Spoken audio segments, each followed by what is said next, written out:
சனாதனத்திற்கு எதிராக பேசிய வாரிசு அமைச்சர் உதயநிதி மீது பீகாரில் வழக்கு பதிவு செய்யப்பட்டுள்ளது.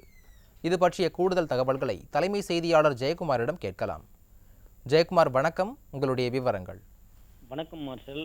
சனாதனத்திற்கு எதிராக பேசிய விடியா திமுக அரசினுடைய வாரிசு அமைச்சர் உதயநிதி மீது பீகாரில் வழக்கு பதிவு செய்யப்பட்டிருக்கிறது. இந்திய அரசியல் அமைப்பு சட்டத்தினுடைய பிரிவு 298 கீழ் இந்த வழக்கு பதிவு செய்யப்பட்டிருப்பதாக தெரிவிக்கப்பட்டிருக்கிறது.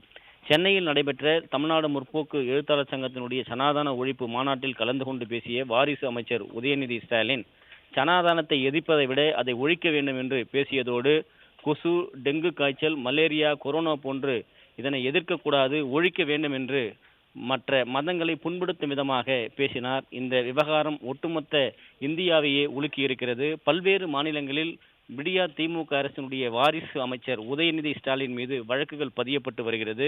தற்போது பீகாரிலும் வழக்கு பதிவு செய்யப்பட்டிருக்கிறது.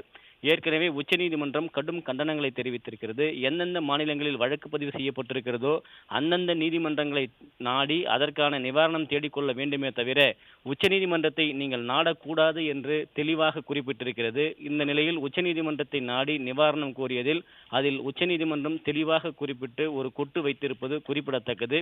தற்போது பீகாரில் வாரிசு அமைச்சர் உதயநிதி மீது வழக்கு பதிவு செய்யப்பட்டிருப்பது குறிப்பிடத்தக்கது. மார்ஷல், கூடுதல் விவரங்களை வழங்கியதற்கு நன்றி ஜெயக்குமார்.